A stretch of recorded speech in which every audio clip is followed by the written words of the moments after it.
Today I'll teach you how to use scope identity function in ASP.NET.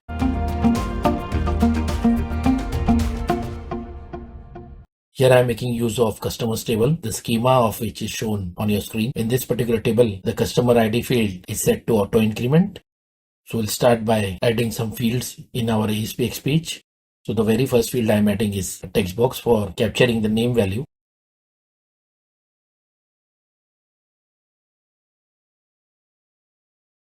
The another field which I am adding is a drop-down list which will allow user to select the country of his choice.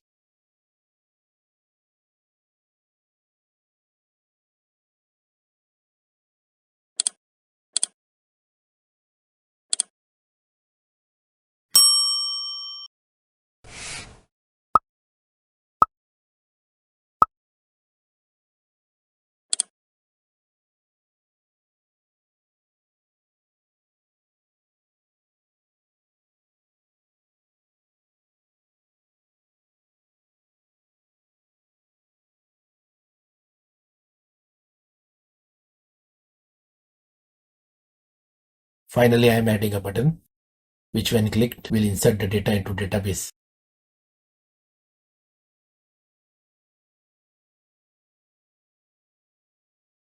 Now in the code behind, we'll start by adding the namespaces. The very first namespace is system.configuration. And finally, system.data.sql client.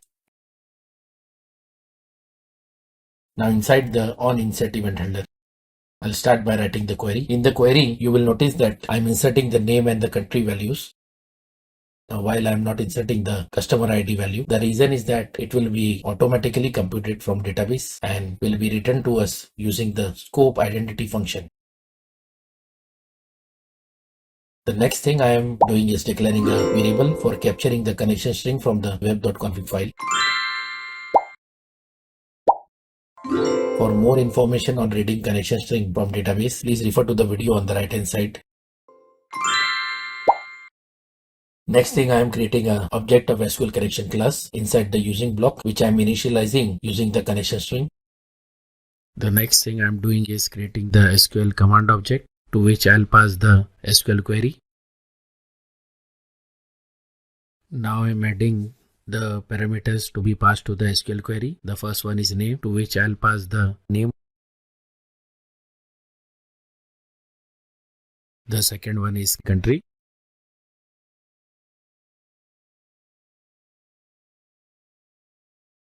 The next thing, I am setting the connection to SQL command object. I'll be opening the connection object, then I'll be calling the execute scalar function of the SQL command object, which will return the scalar value, that is the customer ID of the customer. The value will be in object format, hence it will be converted into an integer value. Finally, the connection will be closed. Finally, using the register startup script function of the client script class, I am displaying the customer ID of the record inserted using JavaScript alert message box.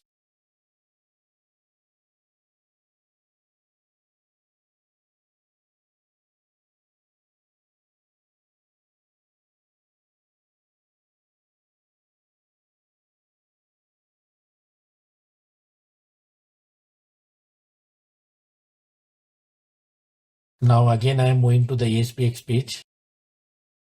I'll be now assigning the on-click event handler to the button. So our project is now ready and we can run it and see it in action. As you can see, the name and country fields are visible. I'm inputting my name in the text box and I'm selecting the country. Now I'm clicking on insert. You can see the customer ID has been displayed. With this, we come to an end. Today we learned how to use scope identity function in ASP.NET. So if you like this video, don't forget to like, share and subscribe, and please also click on the bell icon so that you receive notifications. Goodbye.